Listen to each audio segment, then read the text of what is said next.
Okay. Hello, wonderful viewers. You're welcome to my channel. This is part 2 of our marriage conversation. In the previous conversation, we established what marriage is, the purpose of marriage, and the roles that men or women play in their marriage. And I remember Mom speaking about role swap and what it could lead to in marriage. Today, we are here to discuss reasons why we get married. The reason why a man or a woman would want to be married. That is what we are about to discuss today. It's going to be a very interesting conversation. Don't forget to like, share, subscribe, and post questions in the comment box. Questions that we will answer as we go on in the conversation. So, Mom, you're welcome back again. Reverend Mrs. Cynthia Sutherland, a great woman of God. She's here with me once again. You're welcome back to my channel. Thank you so much for having me again. All right, Mom. Thank you for all the nuggets you gave us in the previous video. Today, our first discussion will be reasons why we get married, or reasons why we must get married. Thank you so much for that question. I think it's a very important question that every young person will want to ask themselves before they take the step into marriage. And it's very interesting because when you speak to young people and you ask them, why do you want to marry? Why do you want to marry to this particular person? The answers I get makes me, sometimes I giggle, and I think I always say to myself that, this person is not ready or does not have the understanding.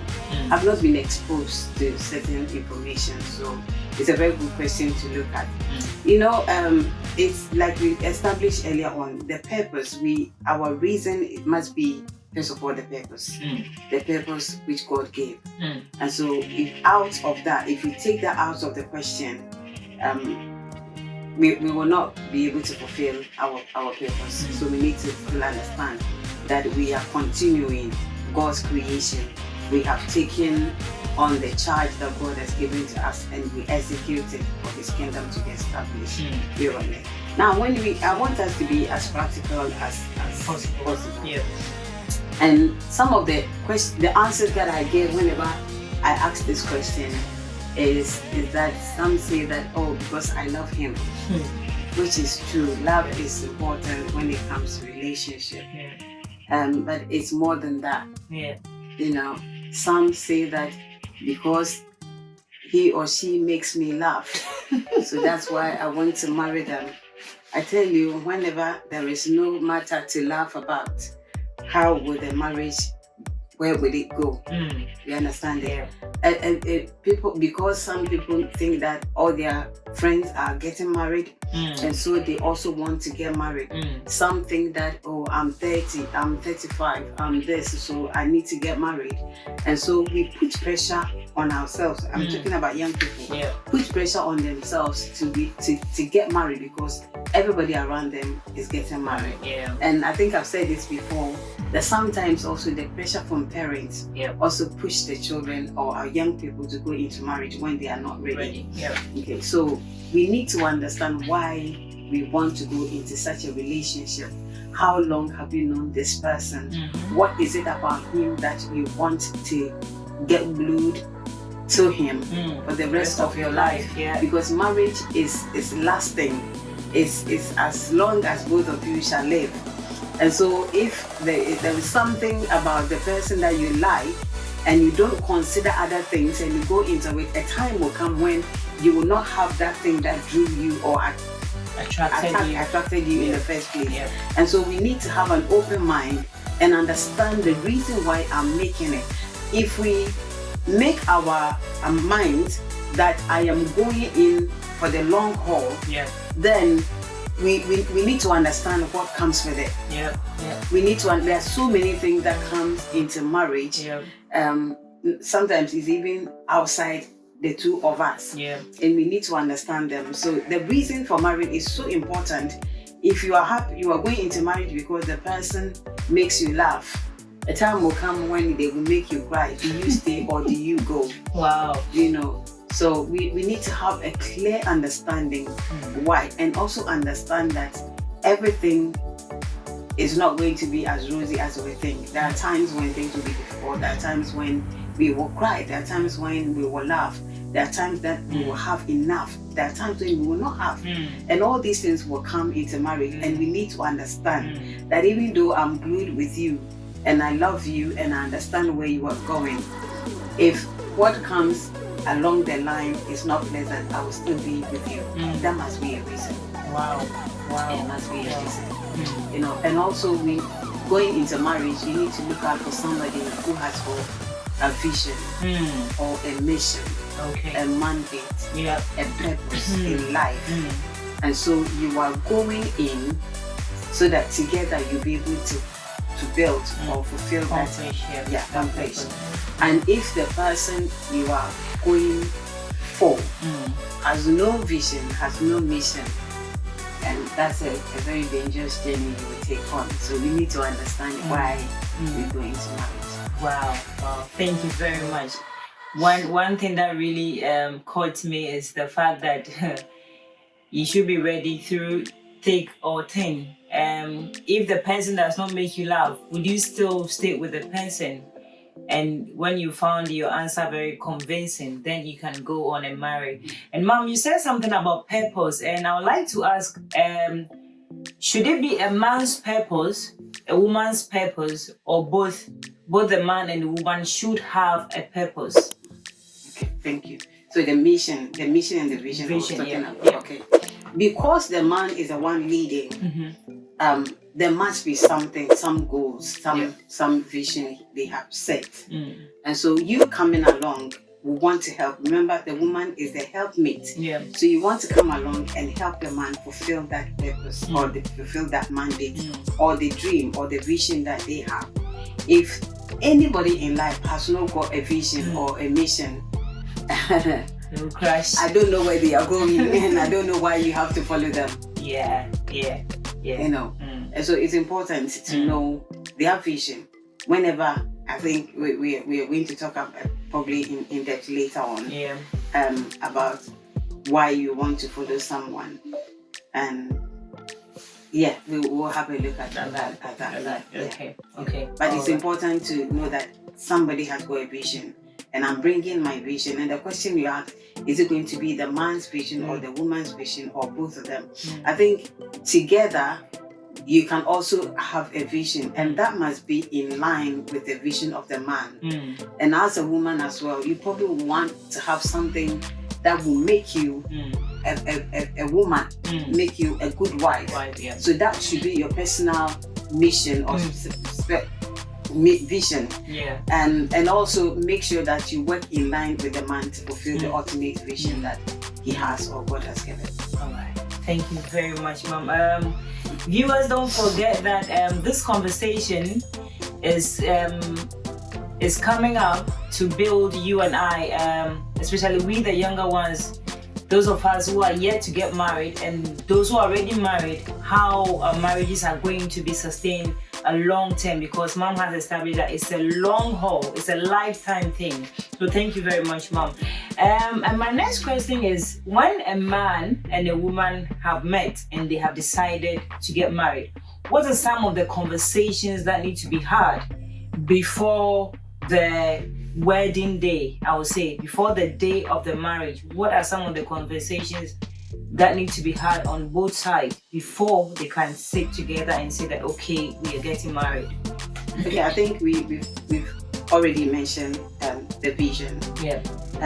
Sometimes you meet someone and they don't have everything that you need. Okay, but at least you know that they have a vision. You know that there is a place they are going to. Yes, they are educating themselves to be at a place where they'll be able to provide.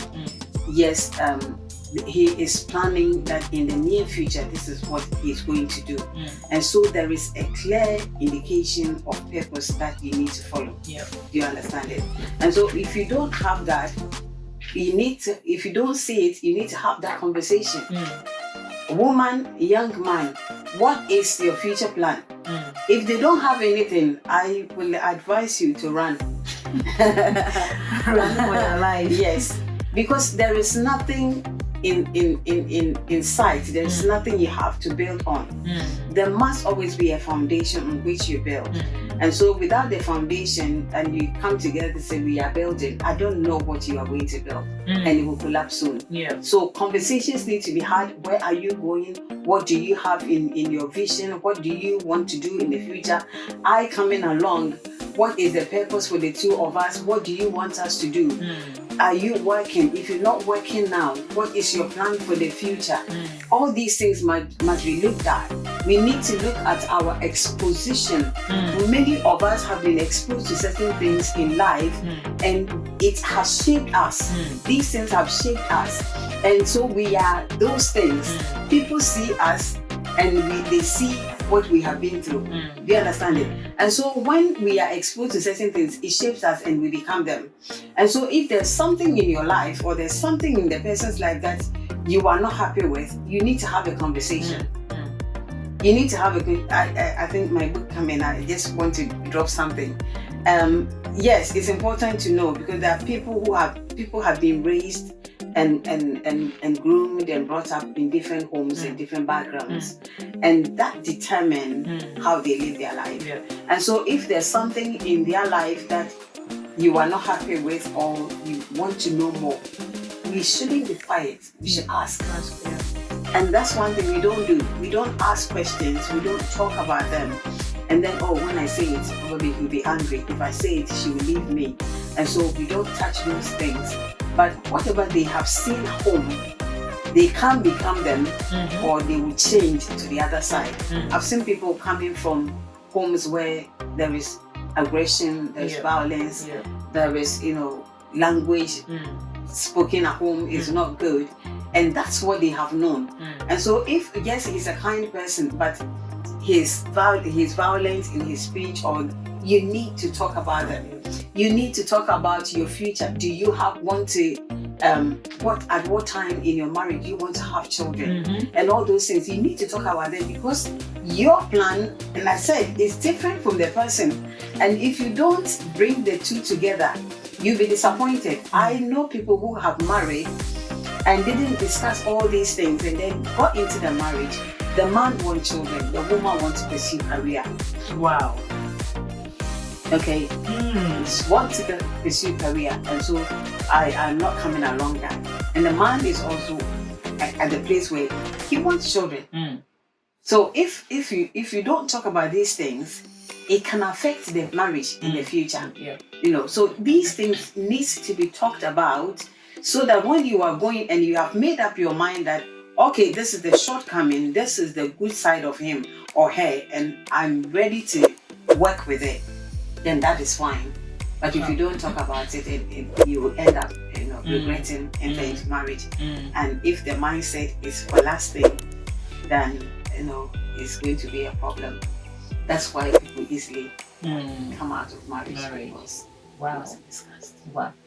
Wow, thank you very much for the answer. But another question I want to ask also is that where these conversations have been have been had, and then you realize somewhere along the line, probably you're not married yet, but as the days go by, as things begin to unfold, you're getting closer to getting married, and you realize some changes. Okay, so this person is beginning to change their mind on what they said earlier. Okay, we are going to have 3 children 1 year after marriage, just for example.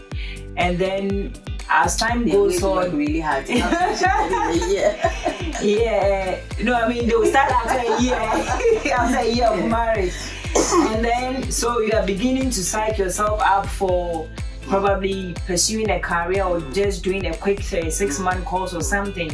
Then somewhere along the line, they start, okay, as soon as we get married, we'll start having children and all of that. You realize that they are gradually deviating from what they said earlier on. What do? Do you just walk out? Do you keep having these conversations? What do you do before you go in actually? A man of God said once that it's better to run away from the border than to cross and find your way back. Right. That's a serious statement. Yeah. So before you go in, if you notice things are changing and you try addressing them and it's not working, I think it's the best place for you to just leave. It doesn't matter how many years you have spent there, because going in will be difficult for you to come back. And so decisions need to be made at the border. Wow. Before you cross. So if it's something that can be changed, you can talk to the person and change their mind, or say that this is the reason why I am saying this, so let's work things out. There is a sort of understanding to why that change of mind, it's okay to work with. But if they are insisting that, no, I have changed my mind, this is what I want to do, and there's nothing you can do. I tell you, people think that when they go into marriage, they'll be able to change men or women. You go in and regret it for the rest of your life. So it's better to address it whilst you have not gone in. And if it's something that will help you in the future, you step back. If it's something that you'll be okay with, despite the change of mind, if you think that you can work with it, then it's fine, you can go in. But if it's something that will disturb your mind and disturb you in marriage, you better not go in. And I think this is where the challenge for most of us as young people is. I've been with this guy for 2 years, for a year. I've spent some money on him or her. I've made some investment and all of that. So it becomes very difficult to want to just quit. But then, as you said, if you don't quit now, you will go in and still quit, which is more difficult and harder to do. And so we really need to have some of these conversations and be convinced about the person that we really want to be with. One last question in this part, I want to ask that, in our modern world or in our generation, two people just meet on the street or whatever, and then the next thing, we are going to get married. We love each other. We are going to get married. Mom, when you come across such a person or such people, what would be your advice to them before they would want to get married? I think it's important to know the person you want to marry. Because when we meet somebody at the first time, we want to portray, this is me. But when you go further, it's more than that, or it's not exactly what they pretend to be. And so it's important to know that this person is somebody I would want to marry. Whatever happens, I want to marry them. Then that's up to you. Because in the older generations, they say that, I met my wife and in 6 months we got married, or 2 weeks we got married, and they are still together. There is some sort of understanding that even if there's a problem, we'll work through it. And so that is it. But if it's something that you don't know the person, and I always talk about foundation, if the foundation is not right, you will build it and it will crumble. And so a foundation needs to be built, understanding each other, walking in wisdom, having these conversations, looking at your financial stand. Anything that will make you build, if it's not in place, you need to look at it. Why am I rushing into it? Why do I want to go into now when I don't have what I need to build? You understand? So it's important that we look at this, look at the foundation. What are you building on? What is the foundation of the relationship? Is it just lust? Is it just love? Is it because he's beautiful, she's beautiful, and all that? That will crumble quickly. Coca-Cola shape. That will crumble quickly. And so you need to look at the foundation on which we are building. If the foundation is strong, the building will last. Wow. These are very, very powerful nuggets. Unfortunately, we had to bring this part to an end. In our next video, we are going to delve deeper into the foundation on which we build on. That will be the topic of discussion for our next video. And I said earlier on, you can put your questions in the chat box, share and like video, and subscribe to my channel. Thank you very much for taking your time to watch this video. I'll see you again in my next video. Until then, stay safe and stay blessed. Thank you.